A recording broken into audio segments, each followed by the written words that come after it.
सहज ही अपनी ओर हम चले वतन की ओर।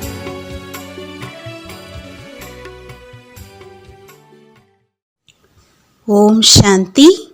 10/2/1975 அவ்யக்த பாப்தாதா மதுபன்.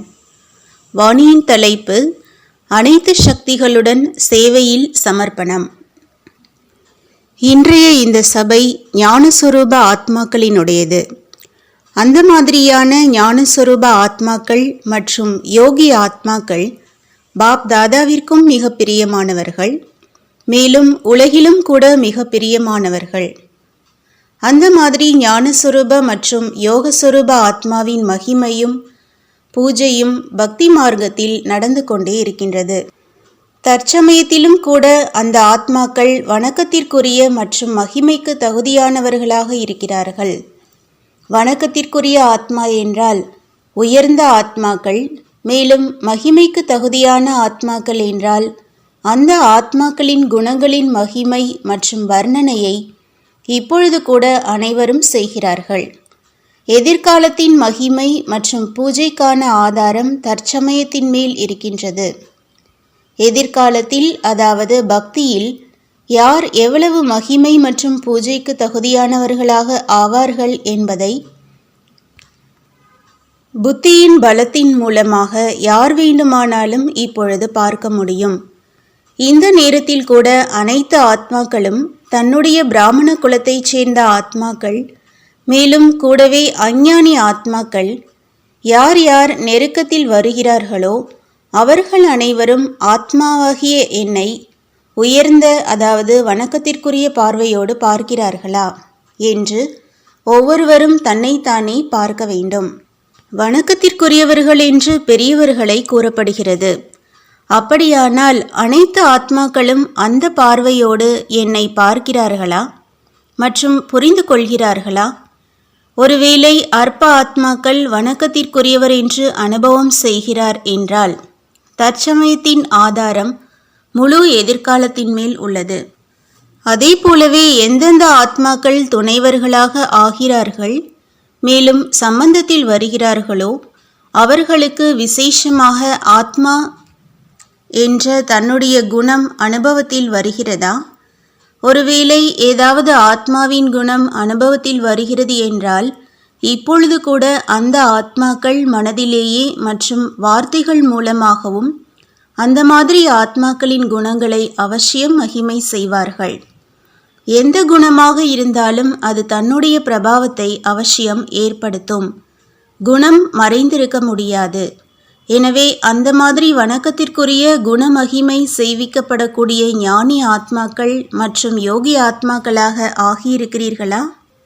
அற்ப ஆத்மாக்களுக்காக மற்றும் அனைவருக்காகவும் அனைத்து குணங்களின் மகிமை செய்கிறீர்களா, அல்லது கொஞ்ச குணங்களை மட்டும் மகிமை செய்கிறீர்களா?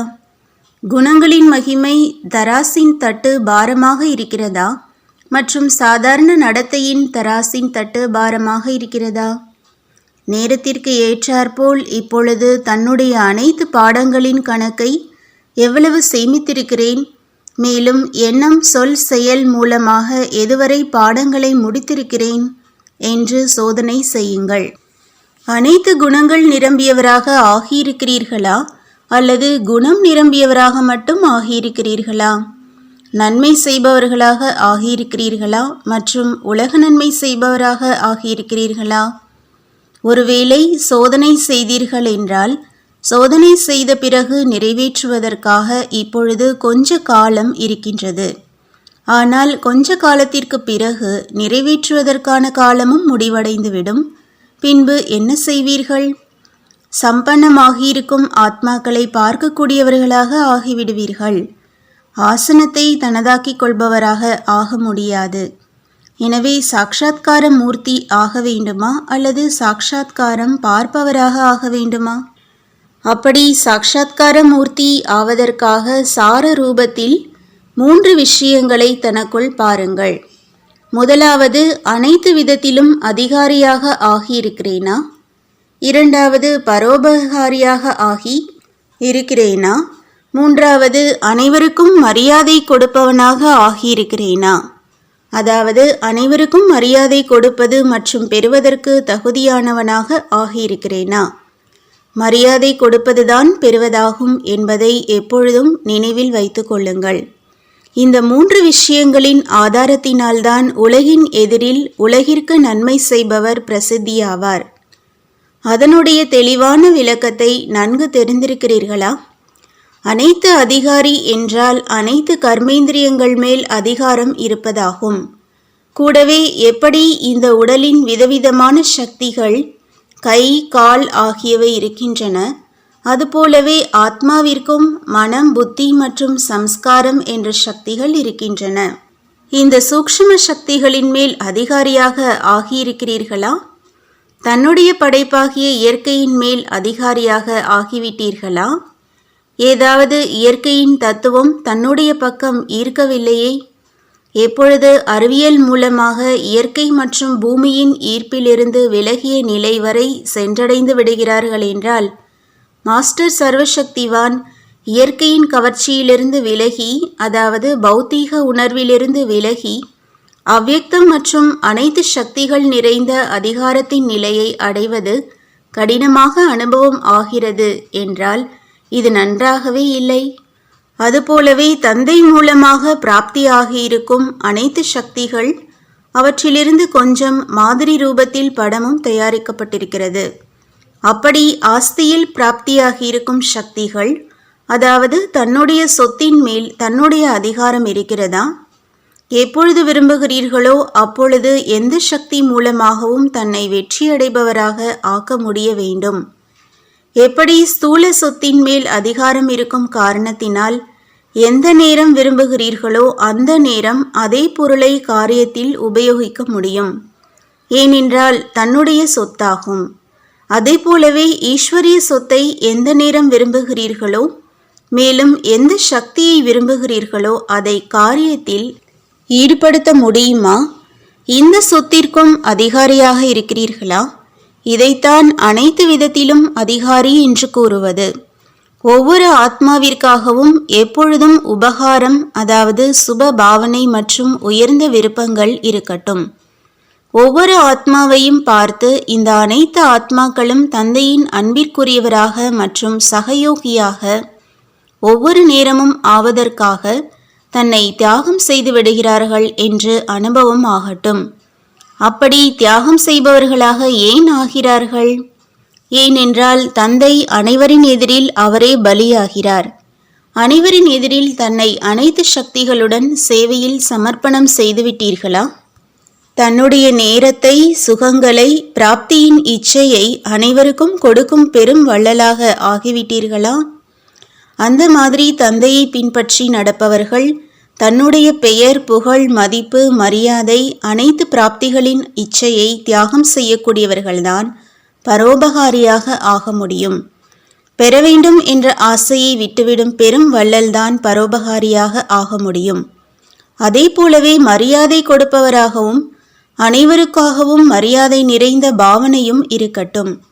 மரியாதை கொடுப்பவராக ஆவதற்காக தன்னை அனைவரின் சேவாதாரி என்று புரிந்து கொள்ள வேண்டியதாக இருக்கிறது.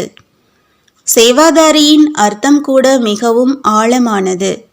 ஸ்தூலமான சேவை மற்றும் வாய்மொழி மூலமான சேவை, நெருக்கத்தின் மூலமான சேவை, இல்லாததை பிராப்தி செய்விப்பதின் மூலமாக சேவை, மேலும் பலவிதமான சாதனங்கள் மூலமாக சேவை செய்வது என்பது மட்டுமின்றி தன்னுடைய ஒவ்வொரு குணம் மூலமாக தானம் செய்வது மற்றும் மற்றவர்களையும் குணம் நிறைந்தவராக ஆக்குவது, தன்னுடைய தொடர்பின் பாதிப்பை ஏற்படுத்துவது, என்ற இதுதான் உயர்ந்த சேவையாகும். அவகுணத்தை பார்த்தும் பார்க்காமல் இருப்பது, சுயத்தின் குணங்களின் சக்தி மூலமாக மற்றவர்களின் அவகுணங்களை அகற்றிவிடுவது, அதாவது பலமற்றவரை பலம் நிறைந்தவராக ஆக்குவது, பலமற்றவரை பார்த்து விலகி ஒதுங்கிவிடக்கூடாது மற்றும் களைப்படையக்கூடாது. ஆனால் நம்பிக்கை இழந்தவர்களையும் தன்னுடைய சேவையின் மூலமாக தன்னுடைய உயர்ந்த சுய கௌரவத்தில் நிலைத்திருந்து மரியாதை கொடுப்பதின் மூலமாக அனைவருக்கும் மரியாதை கொடுப்பவராக ஆக முடியும். தன்னுடைய தியாகம் மூலமாக மற்றவர்களுக்கும் மரியாதை கொடுத்து கொண்டே தன்னுடைய பாக்கியத்தை உருவாக்க வேண்டும். சிறியவர்கள், பெரியவர்கள், மகாரதிகள் மாதிரி வேகமாக முன்னேறி செல்பவர்களையும் மற்றும் காலாட்படை மாதிரி மெதுவாக செல்பவர்களையும் மரியாதை நிறைந்த பார்வையோடு பாருங்கள். மரியாதை கொடுக்காதவருக்கும் மரியாதை கொடுப்பவராக, எட்டி உதைப்பவருக்கும் புகலிடம் கொடுப்பவராக, நிந்தனை செய்பவரையும் மகிமை செய்பவராக ஆக வேண்டும். அந்த மாதிரியானவரைத்தான் அனைவருக்கும் மரியாதை கொடுப்பவர் என்று கூறுவது. அப்படி இந்த வருடம் 2 விதமான விசேஷ சேவை நடக்க வேண்டும். ஒன்று, தன்னை சம்பன்னம் ஆக்குவது. இதற்காக இந்த வருடத்தில் நாலாபுறங்களில் முக்கியமான இடங்களில் முன்னேற்றத்திற்கான சாதனம், யோக பட்டிக்கான சாதனம், மேலும் தாரணைக்கான பட்டி நடக்க வேண்டும். அந்த மாதிரி ஒவ்வொரு இடத்திலும் நாலாபுறங்களிலும் ஒவ்வொரு குரூப்பிற்காக பட்டியின் நிகழ்ச்சி வையுங்கள். ஒவ்வொருவரையும் சுதந்திரமாக்கி பட்டியின் அனுபவம் செய்வீங்கள். எப்படி சென்ற வருடத்தில் யோக பட்டியின் நிகழ்ச்சி வைத்திருந்தீர்கள், அதேபோல் தாரணை மற்றும் நினைவு 2 பாடங்களிலும் தன்னை சம்பன்னமாக்குவதற்கான பட்டி இருக்கட்டும்.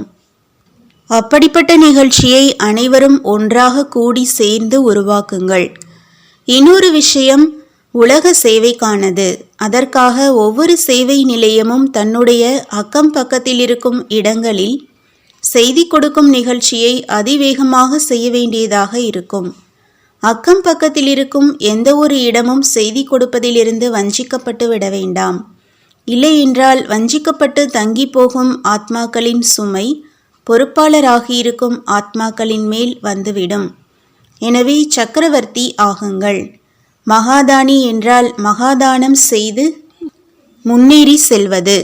ஒவ்வொரு பொறுப்பாளராகியிருக்கும் உயர்ந்த ஆத்மாவிற்கு 2-3 இடங்கள் மட்டும் இல்லை, ஆனால் அக்கம் பக்கத்தில் உள்ள அனைத்து இடங்களில் சுற்றி வரும் பொறுப்பாளர் ஆக வேண்டும். ஒவ்வொரு இடத்திலும் தனக்கு சமமான பொறுப்பாளரை உருவாக்கி கொண்டே இருங்கள். மேலும் முன்னேறி சென்று கொண்டே இருங்கள். அதே இடத்தில் உட்கார்ந்து விடாதீர்கள். அப்படி இந்த வருடம் சுற்றி வந்து விசேஷமாக இந்த சேவை செய்ய வேண்டும். செய்தி கொடுத்து தனக்கு சமமாக பொறுப்பாளரை உருவாக்கி முழு உலகம் மற்றும் தன்னுடைய அக்கம் பக்கத்தினருக்கு செய்தி கொடுக்க வேண்டும். இப்பொழுது கரங்களை உருவாக்கும் காரியம் செய்யுங்கள்.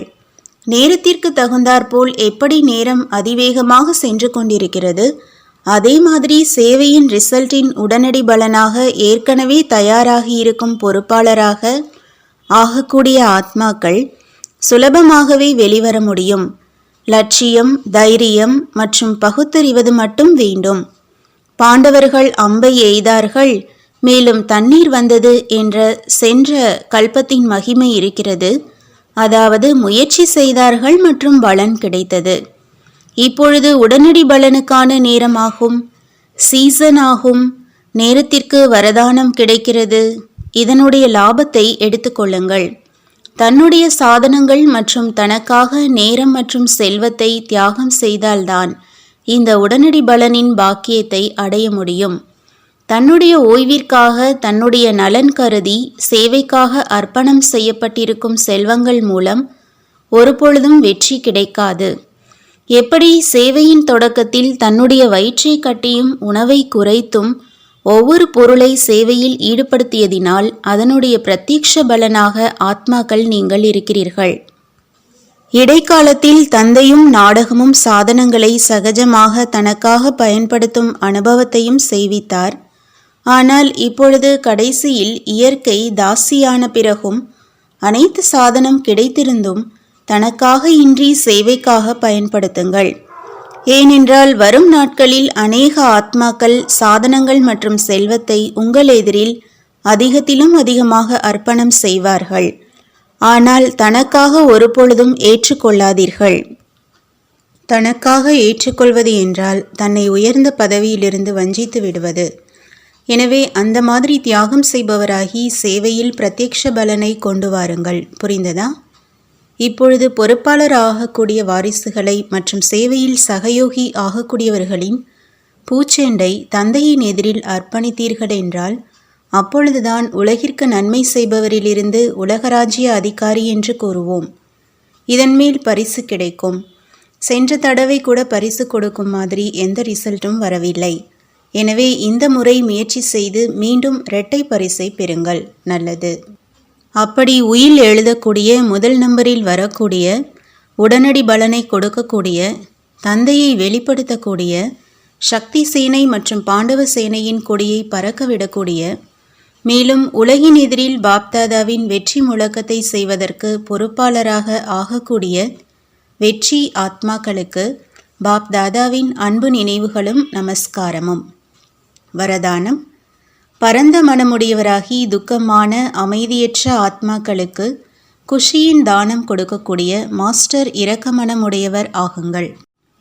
தற்சமயம் மனிதர்களுக்கு மற்ற அனைத்தும் கிடைக்க முடியும், ஆனால் உண்மையான குஷி கிடைக்க முடியாது.